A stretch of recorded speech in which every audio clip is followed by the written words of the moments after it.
he has spent more time than he cares to remember with Richard Hammond and Jeremy Clarkson, starting with the phenomenally successful BBC car show Top Gear before moving to Amazon Prime with its successor, The Grand Tour.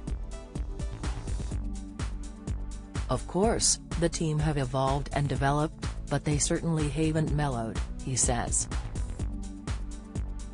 It's definitely changed since the early days when we were sort of rather naive stumbling children, James laughs.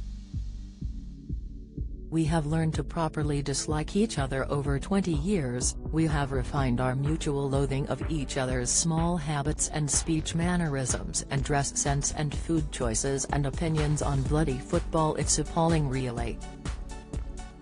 While he believes himself to be very easy company, James is an expert on his co-star's foibles.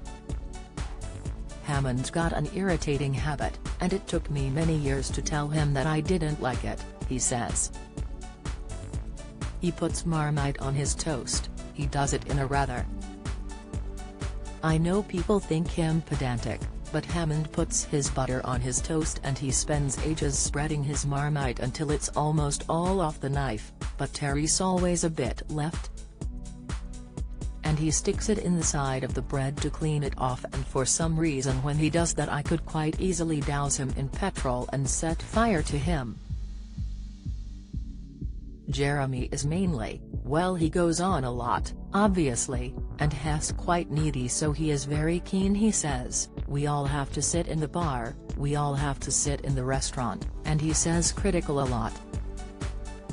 It's critical, it's literally critical. You could save a lot of humanity's time and effort by just cutting out all these words and saying what you mean. They're sort of tiny things, the sort married couples do. We're a ménage, I suppose, it's all a bit creepy. Although they see each other much less than when they were working on Top Gear, Hammond and Clarkson are still ever present in May's life. It's interesting, in the past with the studio shows we did maybe 2 studio series a year, so I'd see them regularly most weeks. I'd have several days with Hammond and Clarkson and all the people around us. Now we do it twice a year for 2 weeks, but it feels like the same amount. I still feel like I spend all my bloody life with Richard Hammond and Jeremy Clarkson when obviously I don't. It feels like such an appalling looming presence.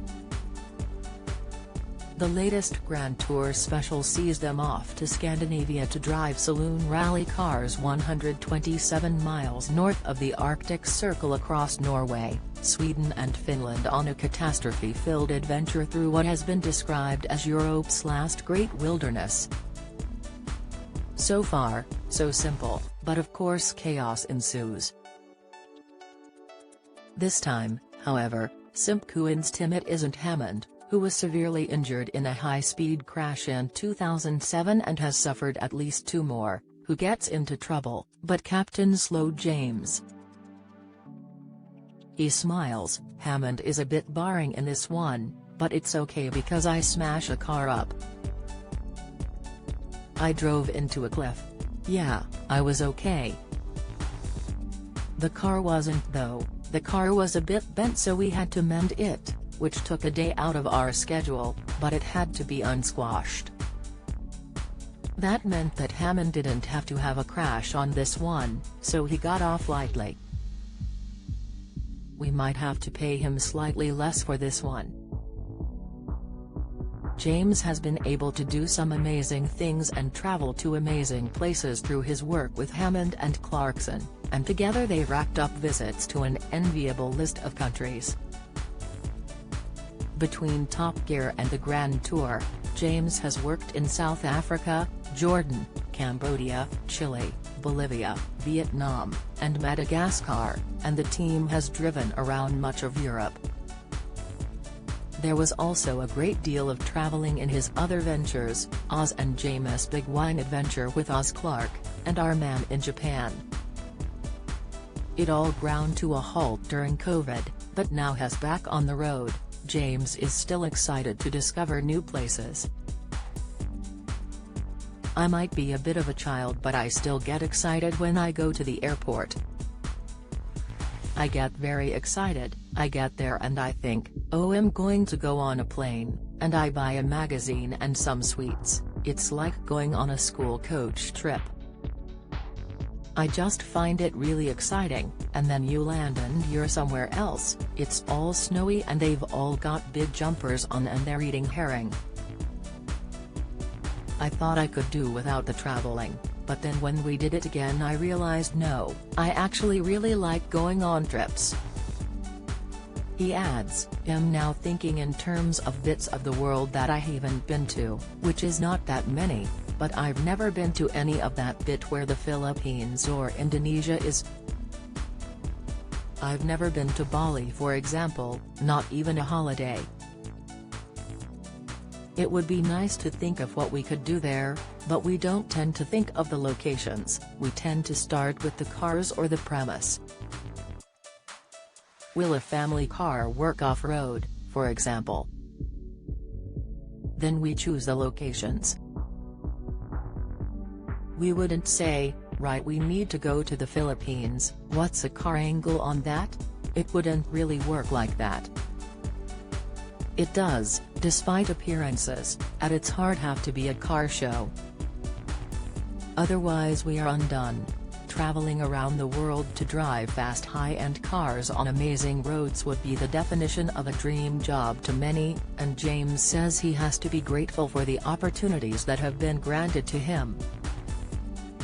I don't dwell on it because that would be a bit self-obsessed, but I do sometimes think about it.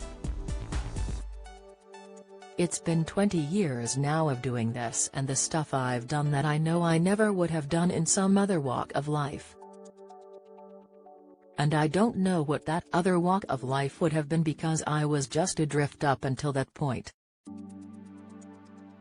I don't know what else would have happened, but I've been to so many places and seen so many remarkable things, I'm having difficulty remembering it all. You would have to acknowledge, without being boastful about it, that it is a dream job, and if you didn't think that about it then, to be honest, you shouldn't do it because that would be very cynical and ungrateful. Frankly, my mother would be very disappointed in me. James has a very big birthday coming up in January when he will turn 60, and people keep asking him when he will retire from our screens. So, after more than 2 decades on television, when will he call it a day? A lot of people have been asking me that. The trouble with TV is that TV tends to retire you, rather than the other way around. Very few people in television have the strength to go, I've had enough of that, you'll step aside and make space for some younger people with some new ideas. Most people just keep going until somebody else goes, James, it's time to go. I'm just waiting for somebody to say that. It might be tomorrow, it might be this afternoon, who knows.